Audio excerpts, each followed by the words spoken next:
Hello and welcome to another episode of In the Wheels, the show that champions all riders from world champs to weekend warriors, where everyone has their story to tell. And today's story is from the quite magnificent Cassie Hickey. She is a former under-23 crit champion for the US and just an all-round nice person. It's really great to chat with her, learn about her story, her style of racing, and hear her similarities with her current teammate Joe Tindley in some ways with regards to how she won the national title.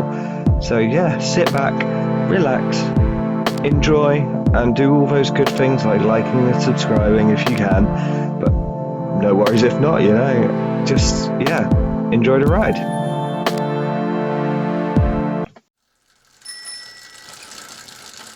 Hello, thank you so much for joining me. I would say good evening because that's what it is for me, but good afternoon for you. Thanks to America and the joy of time zones. But how are you doing? I'm good right now. I'm excited to do this. Yeah, well, thank you so much for joining us, and thank you for bearing with quite a topsy-turvy day.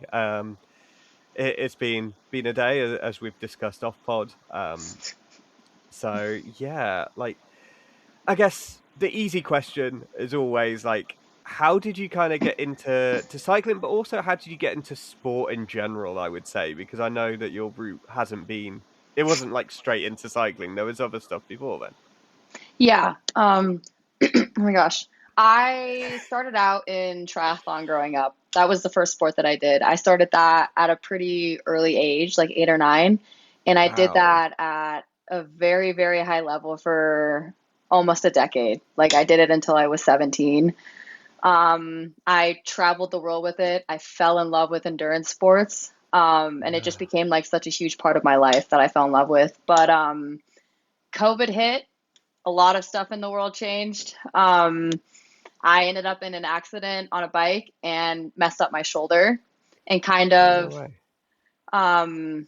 had the realization that like the chances of me returning to the level that I was at in triathlon before COVID and before getting injured were pretty low. So I had two choices. At first, I was pretty bugged down and like overwhelmed that like such a big part of my life felt like it got ripped away. But I realized that what I really like being is an athlete. It didn't really Mm. matter necessarily what I was doing as long as I enjoyed the sport I was in.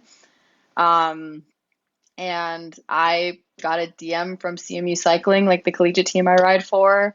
And I got in USA Cycling got in touch with me to do a trip with them, and I made the very drastic, crazy choice to pursue cycling at the same level that I was doing triathlon at. That is crazy. 'Cause, I guess the joke amongst the cycling fraternity is always like, oh, someone doing triathlon, they'll be in cycling soon, or like, Yeah. uh, but you did what? See, when I read it, it confused me because of America having the draft system in a lot of the sports, like NFL and I guess NBA, like where Yeah. that's how you pick new players is via a draft, and you did draft legal triathlon, which I was like, how, making a triathlon team via a snake draft, which I think actually would be entertaining, or even doing a cycling team that way, just Yeah. brand new reset, like 5 races a year or something, just as a mini season. But how did you find doing? Did you prefer automatically doing the draft legal, or was it um, were you ever considering the sort of Iron Man version where you're not allowed to sit behind other riders? Or were you like, oh no, I love being in a bunch. I Yeah. love being in the wheels, not to quote our own name or anything, but um, be close to other riders and use that kind of synergy and do it like they do in the Olympics. Um, I think USA Triathlon has a very, very tight knit and very well planned out pipeline when you're a junior. Like you're so exposed to the idea of draft legal even before Mm. you're even eligible to race it. So like for me, draft legal was the pipeline to the Olympics, and the 9-year old me made the goal of like I want to go to the Olympics in triathlon. So I stayed in draft legal mostly. Um, I was very encouraged to go into the long distance stuff, but I just don't think that necessarily at this point in my life very much interested me. I liked the high intensity, the high pace, the short, the mind games, the like, I liked the intensity of the drop legal. And I very much am that way on the bike too, with crit racing and road racing. Um, so I've definitely thought about it. I think a part of me maybe when I'm not taking this stuff as seriously could see myself getting back into like that endurance side of the sport, but I definitely liked the very high speed mind game tactics side of racing much more than just going out for 7 hours and Yeah. Oh, killing yeah. yourself. That like doing an Ironman does sound like not only is it tough, like it just sounds draining because it's like you're just stuck with like your own thoughts for 180 kilometers on the bike. Like, no, thank you. Um, Yeah. but like, were you always like, was cycling the strength within triathlon for you, or were you like more of a swimmer who could cope on the bike and then hope to bring it home on the run? Like, how were you kind of, yeah, where was that balance for you? Where were you tactically? I definitely by far I think biking was where compared to other triathletes like very much excelled. Okay. But I think my running and riding were pretty even. I was always a pretty good runner, but swimming was definitely where I was lacking. So I was making up all my time and placements on the bike and the run for the most part. But it was always super interesting because triathlon, like so much can go wrong and so much can happen in a race that like you could have the swim of your life one day or like the ride of your life another. Like there's just so many factors to it that um, those were my strengths, but honestly, like sometimes you just don't know until you get out there and see how the race plays out, especially with drop legal. Yeah. And how did you find the quote unquote transition from triathlon to just pure cycling and having to drop, quite a lot of your training going from training three sports at Yeah. once to just training one? I had a lot of free time on my hands that I all of a sudden did not have.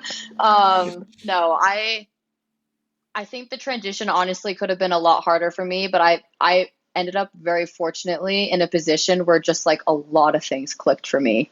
Like I never went through a phase in cycling where I like didn't have the support I needed or like wasn't around the people I should have been. And it was actually quite fun at 18 being a newbie at something again. Like I had been in Mm. cycling, I had done it, I knew how to ride a bike, but like I actually really enjoyed almost starting from ground zero in something again and like having places to improve on that I almost didn't really feel like I had with triathlon anymore. Mm. Um, and yeah, I think that transition it was rough at first. It's way different. Like triathlon is such an individualistic sport compared to cycling that like that was probably the biggest difference to me is that like there's a lot more luck and chance and teamwork that goes into it than it does with triathlon. Mm. Which was yeah, but I'm still with it. I'm still doing it. I still really enjoy it. So Yeah, yeah, it clearly shows. And like, I guess there's things I want to discuss. I'm not sure which is best to go into first, but you mentioned CMU and them approaching you. Like, how did that come about? Was it just they were looking for someone, or what was that conversation like? ooh. Honestly, I think just like the collegiate teams do a pretty good job of knowing who the up and coming juniors are. Mm. And I had dabbled in cycling a little bit when it fit into my schedule. Like it was always, I'd kind of like, I'd go to nationals if it worked, but I wouldn't if it didn't, because Mhm. it would overlap normally with triathlon nationals. So like one year I could go, one year I couldn't. But I had done it enough that it put me enough on the radar for the collegiate teams to be interested in. And I am from Colorado, live in Colorado, so it's also a pretty easy thing for them to consider like an in-state student. Um, and I actually like they are probably one of the biggest reasons that I decided to switch into cycling without them even probably knowing it. I They reached out to me when I was going through like being hurt and like coming to the realization that like maybe my triathlon days were over or like I didn't know what I wanted with my life anymore. And I went through a period of time where I heard a lot of I'm sorry or like I feel bad for you or like I wish I could do something for you. Like there was just a lot of negative emotions in that part of my life. And I got a DM from them. My mom was like, why don't we just go up and talk to them? We drove the 4 hours to Grand Junction. They sit me down in a room, and the first thing Pat Rostell, the coach, says to me is, I think if you'd put some effort into cycling, I think you could go to junior world. Like, I really think you could be good at this sport if you give it a chance. And having somebody say that to you after going through a period of like nobody telling you that they think that you're good enough to do something was just like, it was literally all I needed. Like, by the end of the day, I signed commitment papers and I was like on track, had an email out to a team to join, and was like totally invested in this process of switching to cycling. Ah, that's amazing. It's kind of, yeah, I guess there's only so much like pity you can take. Like, it's Yeah. lovely. It's lovely when Yeah. people are like, "Oh, I feel sorry for you," and you're like, "Oh yeah, I feel quite loved," but equally, there's a limit. And after a There while, is. you're like, you just need someone with a bit of belief. And it's great that you were able to get that. And it's kind of funny because I saw the CMU colours when you were representing them recently. Was Yeah. there some sort of championships recently where you posted I certainly remember pictures. I was like, I recognise the colours. I think it's because Mia Azultine also Yep. riders, Yep. and I've chatted to her a couple of times. I was like, I know that team, and it's kind of crazy how small it can be. Um, but what's it like to represent a university like that? Because I guess certainly in the UK, like, yeah, we have the boat race, which is like a huge varsity, like Cambridge versus Oxford. But if you're not in those two teams, like, it's not national level. It's not newsworthy that one team won or whatever. And like, especially in the UK, we have Loughborough is the sport university. Like, Yeah. and when they do the essentially the collegiate, or I guess NCAA, I think, like that equivalent, they'll send like a team of 14 riders or something, and it will be a peloton of 28. It's like they just mark every move because they've got the bodies and Yeah. the firepower. Yeah. But I feel like it's a bit more competitive in America and in your system. So yeah, I guess what's it like to put on university colours and to represent? It's honestly probably one of the best decisions I feel like up to this point that I'd made with my life. Like, even just outside of the racing, like, first and foremost, the support system that it gave me and the friends it brought into my life and the experiences I have from it are just like memories I will carry with me for the rest of my life. But specifically racing for the school is like, it was really cool because we have a lot of really talented riders in the US that did make the choice to go to school, especially when I was looking at going to school. So, like, I got to be teammates with like Katie Klaus and Madigan Monroe and Gwen Gibson, like all these incredible cyclists that I look up to that I like probably never would have gotten those experiences with or like gotten to know and be close with if I had not gone to a school like that and they had made that choice too. Um, and just and being able to be supported to pursue schooling and other aspects outside of my life while still getting to pursue cycling at the level that I wanted to was such a win, I think, in my perspective. Hmm. And being surrounded by people, like I remember specifically having conversations with like Katie Klaus, who obviously is an incredible cyclist, like multinational champion, fourth at Worlds, like just someone that I've always deeply looked up to in the sport. And like seeing somebody like that putting in the effort to do school, racing World Tour at the same time, and still having a life outside of cycling at home and doing the things she enjoyed and chasing everything that she wanted was like so inspiring to me to see Hmm. that. And it made me realize how important it was to like not get tunnel visioned with sport and to like have all these other things in your life, and having those people around me be that example to me, I think was like such a huge thing, honestly.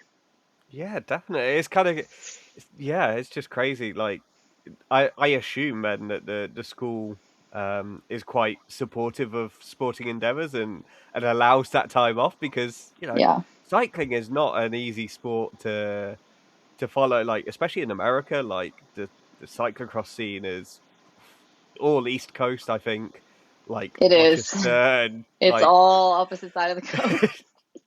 yeah. So are they quite generous in terms of like if you need time off or I don't know to defer classes? I guess like. do they help out there, or how does it work for you?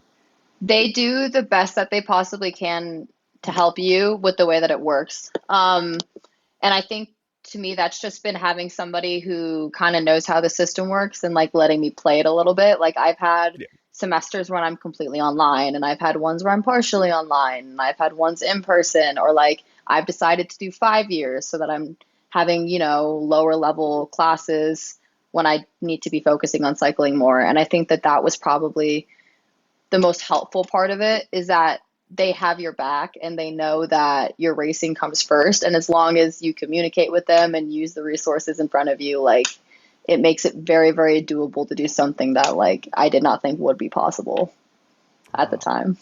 yeah, that sounds so awesome. Um, I guess the next question I want to explore is, now that you're fully into cycling and no longer a triathlete, like what type of rider are you? Because again, the lazy assumption is triathlete equals good at TTs, because like it's transferable skills. It's especially the ones who aren't doing draft legal, who are doing the quote unquote normal triathlon. I don't know which is normal anymore though, because like I know what you growing up, mean. I had like the Brownlee brothers were always doing triathlons, and Hmm. that was the popular one for the UK, and therefore we saw a lot of draft legal. And then Yeah. you see the people doing Kona and things like that, who are like on these massive TT rigs with like two free bottles everywhere, like ridiculous things. But you go, oh yeah, triathletes should make good TTers because you're riding a lot on your own. But I guess, what type of rider are you, or what type of rider do you think you are, even? Oh, I think the beauty of cycling is the ability to not put yourself in a box, especially at a young age. And I Yeah, think that because, like, when I did switch to triathlon, like, or when I switched to cycling, like, that was what I was told. Like, everybody was like, time trial, time trial, yeah, time trial. Like, that's what you should do. And because I joined 2028 like as a junior, and like that's literally what they said to me. They were like, "Here's a TT bike, train on this TT bike, go to nationals and see what happens." And I was good at time trialing when I put effort into it, but I feel very grateful that I had a coach and I had teams around me that were like, "Don't put yourself in a box. Mhm. See what you're good at. Like, do not discourage yourself from doing certain types of racing just because you don't think you're good at it, because you don't know if you don't try." And ironically, I think I've become the exact thing that I never thought I would say I was, which is a sprint finish, a Mhm. sprinter, or like a reduced bunch finish racer.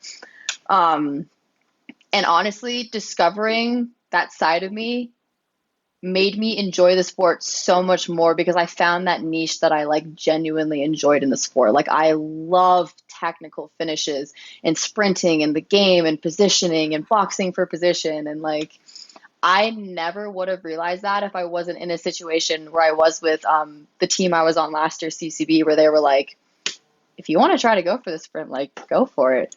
Right. Yeah. So I think as of now, I think that's what kind of the category I've fallen into. Like when I've talked to agents and I've talked to teams that look at my power profiles and look at my results, they're like, yeah, you're a punchy circuit racer, classics rider kind of situation. Yeah, yeah. Because like looking at your results and what I could find, like national under 23 crit champ, like that is as to me that feels very far away from triathlon as Yeah. is kind of humanly possible. It's certainly, hearing you talk, you just sound like a racer. Like, do you know what I mean? Like, Yeah. mixing it up in like Belgium sounds ideal for you, because it's just like true racing. It's just every person for themselves and just elbows out, give it a Yeah. bash and see what happens. Um, but yeah, like I guess, what was that race like? What was it like to win the crit champs, and how did it all unfold? That was such an interesting nationals, because it simply was not the plan. Like I was 45 minutes solo off the front, and that Wow. genuinely was, if you would have told me that that was how the race was going to play out before the race, I would have been like, I do not want to do that. Like I don't want to be 45. I want the sprint. Like don't send me off the front. But we ended up we had the numbers to make the race aggressive. We figured it was going to fall on us to do it. And the initial plan was for me to contribute to that early. So to like be aggressive in the first 10, 15 minutes of the race and then sit in if nothing gets away and settle for the sprint. And I think I just caught people off guard. And I came over the top of somebody that we were watching off of Kaya Schmidt, who is my very close friend and longtime competitor. And I looked back and they let me go. And it was the longest 45 minutes of my life. Oh my gosh. I was like, I'm getting brought back. Like, this is not working. But that to me was like such a meaningful moment to me because all I could hear in the radio the whole time is my teammates communicating, like they're covering stuff, like they were doing everything in their power to like make sure that this move that I accidentally ended up in was going to be the winning move. And having our directors like talking me through it and like pulling me out of my own head in those moments because it's really lonely when you're off the front like that by yourself and nothing else to think about. And I was coming off of a period of I was a little stupid last year. I like got really gonko. I was like having the best season of my life and I pushed straight into the cross season with not much of a break. Kept training because I kept feeling good and just inevitably pushed myself to a breaking point, which I hit probably like March of last year. I just like physical fatigue in the hole, like had to take a month and a half off the bike. So I genuinely went into nationals like terrified out of my mind or just like no expectations at all. And in those moments, like, I don't think I would have believed in myself in that race and done what I had done if I did not have the support system around me in those moments that I did. Because I genuinely went into nationals being like, this is going to be the worst nationals of my life. Like, I have no training. I don't know what I'm doing. So just outside of the fact that it was my first individual title in cycling, like that moment was so meaningful to me because I felt so supported in that moment and like something brought out of me that like the people around me brought out of me that I hadn't had in myself in a while, which was that self-belief. And just getting to celebrate it with them was probably like, it's a moment I'll probably hold on to for a very long time. Oh, that's so amazing. And like, yeah, when you were talking again, like in my head, like I was like, oh, she's gonna talk about how tense it was, waiting for the sprint finish and looking for the gap. And you're like, oh, I guess we're doing a breakaway now. And doing it that way, it's that factory meme. It'll be on screen right now. If you know it. If you don't, then well, you've maybe learnt a meme that I've appropriated. But yeah, what was it like then to get to wear the Stars and Stripes and be, I guess, Captain America jersey that everyone loves? Oh, it was so much fun. And like, there honestly would not have been a lot of times in the US that I would have been able to wear it, but getting to wear it in Europe was so fun. Like the Belgian fans just ate it up. Like it was so fun to be at the races and like hear they like to say USA or like USA or just like crazy stuff when you're going by. Um and yeah, like it really is like such an incredible feeling to like get to represent your country like that on the international stage or even at home. And it's something that I don't get to wear it this year because I've aged out. So I'm very fortunate that like I found the opportunities and ways to do it last year and I had so much fun doing it. Yeah, how did you find it racing in Belgium, other than like the cheering? And I assume there's already a Cassie fan club in Belgium because like they have a fan club for anyone. It's amazing. They really do. The environment just around racing in Europe in general is so fun to be a part of. Um, I've been doing it for quite a while now. They're going back and over to Europe and I've always there's just something about it that like I just love like a little bit more about racing in the US. I just love, like you said, I definitely really enjoy the Belgian racing. I like being on the limit and having to be locked in on what you're doing for 4 hours and kind of in the moment and how hard the racing is and how far it pushes you far beyond what you think you're capable of and just the level over there is it's really inspiring because it's not something we have a lot of access to seeing in the US. Like it's really eye-opening of Mm. like where you can go with the sport, what you can do, what people are willing to do to be in the sport. And yeah, I love it. I find any excuse to go back. I'm on a team now, obviously, to do it as much as I possibly can. Um, Sorry about that, folks. There's a techie issue. These sometimes happen. Um, we were just literally about to launch onto talking about Smurfit Westrock, so let's do that. Let's talk about them. They're a team I know reasonably well because they're from a similar part of the country to me, in the UK. But how did it come about for you to have those conversations with them and get joining? Last year, I've always just, it's really hard as a US rider to make that jump to Europe. Like, it's just Mm, hard for the teams to see you, to approach you. Like, I hate to say it, they will always sign, like, most of the bigger teams would rather sign a mid level Belgian rider than signing an American. Like, it's just a lot of hassle for them. They prefer not to do it. And last year, especially for the women, was a very hard year. There were a lot of teams folding, a lot of money disappearing, and it left a lot of people kind of in limbo with teams. So I kind of just was like, well, if the connections that I thought I had and the conversations I thought were going places weren't going to go anywhere, I just was going to email every UCI team on the list that made sense for me to email. And I mm. just, Rick, like, responded immediately, probably like within 12 hours of me sending an initial email to them. And I just really, really liked the way he talked about development and like the side of the sport. And they seemed super, super interested in bringing on some international riders and kind of expanding their racing more into the European stuff.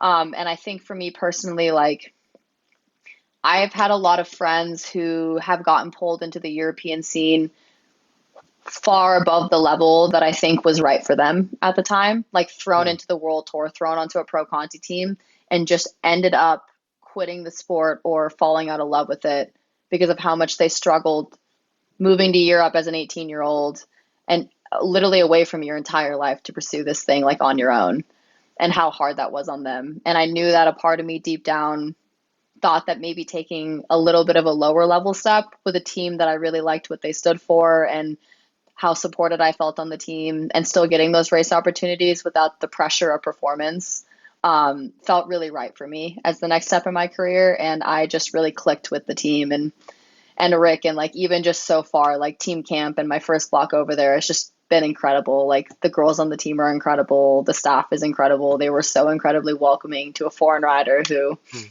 literally knows nothing. They do like to make fun of my accent and the way I say things as an American compared to the UK accent. But yeah, it was kind of a shot in the dark that I think ended up being best case scenario for me this season for sure.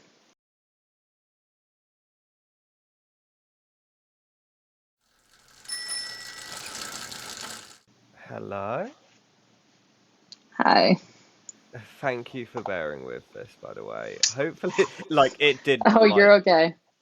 it did not like the answer about Smurfit. I think the internet is trying to censor us, but um, hopefully people got a version of that answer. And we're already recording apparently, so I'm just going to keep rolling with it and hope it holds Yeah. out. Thanks, internet. Um, we'll see what happens next. But we are actually getting closer to the end anyway. My next question was always going to be like, now that you've raced a bit in Europe, like, are there plans to come to either mainland Europe or even the UK where the team's being based? Like, what's the rest of the season looking like, really? It's a little bit up in the air. I Mhm. I had a concussion at the end of my last block. So I am home a little bit longer right now than I was intentionally planning.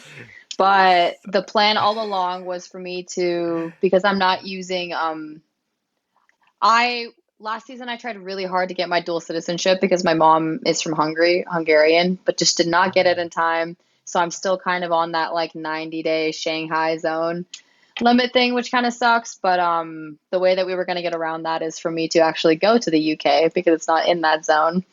And I would love to get to do some of the crit racing there. Like I was very stoked on the idea of like getting to do that and seeing a whole other part of the world that I haven't really gotten a lot of an opportunity to go see.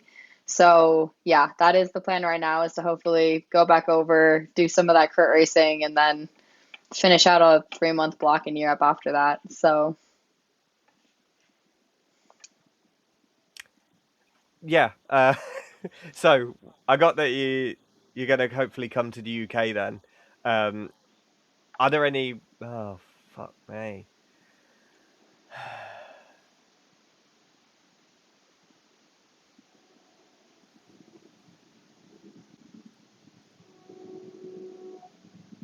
Hello? Mhm.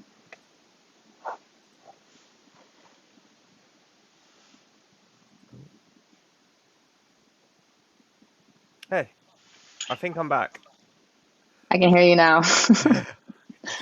Um, yeah. So you were talking about plans to come to UK. Are there any like races you're like, oh, I really want to race that? Because like late summer, you get the crit scene with like the Otley GP.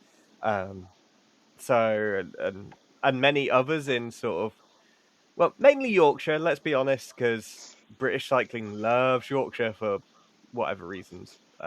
Yeah. So yeah, is there anything that you're particularly looking forward to? I don't know. I think I just don't know the races well enough to be like, oh, I'm excited about this one. I kind of told the girls, I asked like a few of them, be like, give me a list, like tell me the ones that are worth going to, tell me the ones to not go to. But honestly, I think just like I feel like as an American rider, I have a little bit of like a rose-colored lens on all the racing over here. Like it's different, it's new, it's exciting.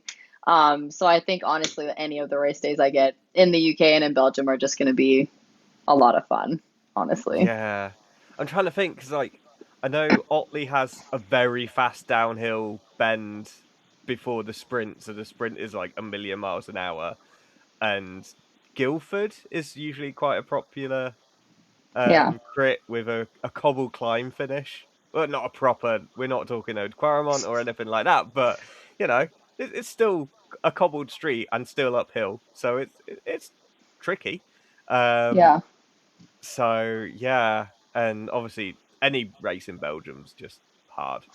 You know, I don't think that Unfortunately, yeah. I don't think any Belgian rider has ever gone. Oh, do you know what? Let's have an easy day around this Kermesse. You know, Yeah. um, but again, that's racing. That's what makes it entertaining. Um, the next question is, we didn't actually talk that much about cyclocross, and I saw quite a lot of that on your sort of Palmares, and you were fourth in the elites at Yeah. nationals, which is like a huge thing because like there's some really tough riders. You know, you don't get fourth out of the cereal box. You know, it has to be worked for. Like, Yeah. do you think your future is more in cyclocross or more in road? Ooh, this has been such a hard topic for me because I love both equally and I want to do Mm, both. But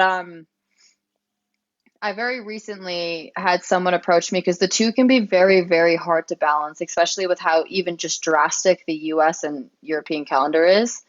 Like, mhm. if I'm trying to do it all, racing US and European, like, there's just simply no time for a break between Yeah. the two.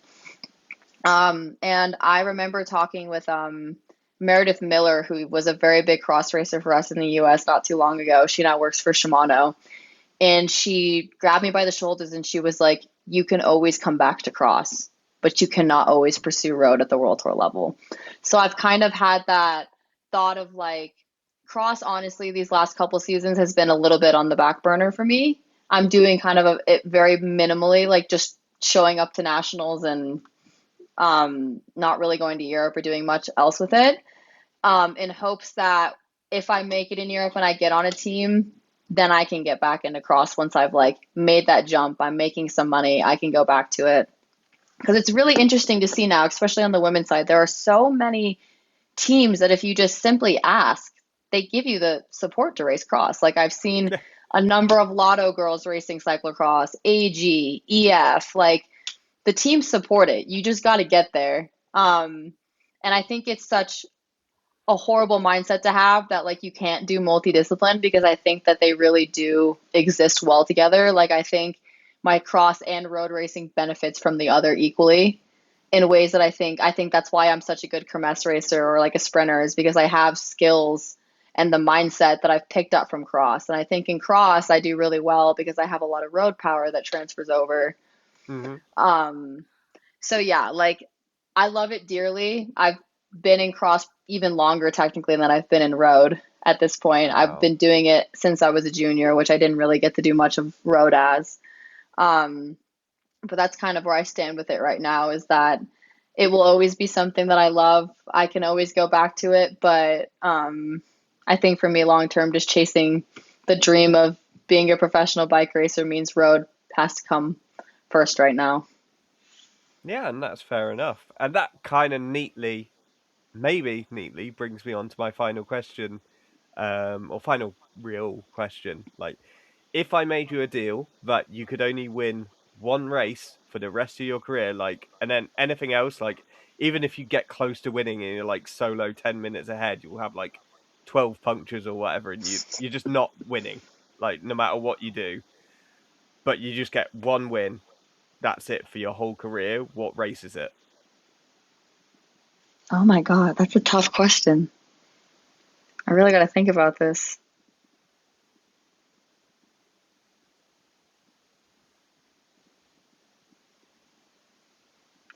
Honestly, if I had to answer honestly, I think Paris-Roubaix. If I could win one race Okay. for the rest of my like just picking like a true cycling classic, like something that like genuinely holds a lot of meaning in the sport, to me would be Hmm. such an ideal scenario in that question. Speaking of scenarios, then, like, how would you win it?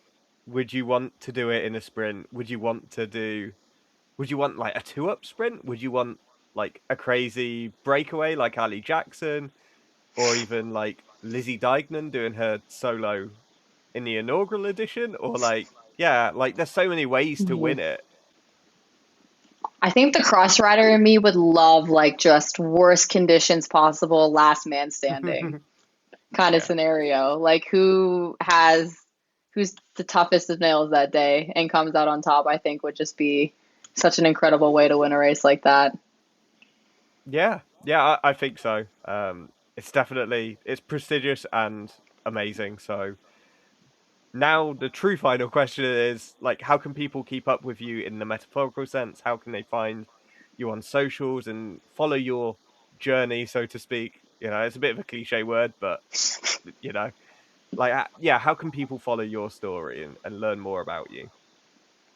Yeah, I mean, I think Instagram, I do my best. Hmm. We live in a world today where it's just a part of the sport. You got to post, you got to meet your sponsors need and your team needs. So I honestly think just Instagram. I have a sub track that I ride on. Yeah, I think that's probably the easiest way to follow what's going on. Yeah, well, I'll put both of those on screen now so people can find it. And yeah, all that's left for me to say is thank you so much. Well, that was the quite magnificent, quite amazing Cassie Hickey. I hope you enjoyed that episode as much as we did recording it. Apologies for all the techie issues that afflicted it, but we're all good. Hope it worked and that you got through it. Obviously, thank you for making it the start. And until next time, we'll see you around.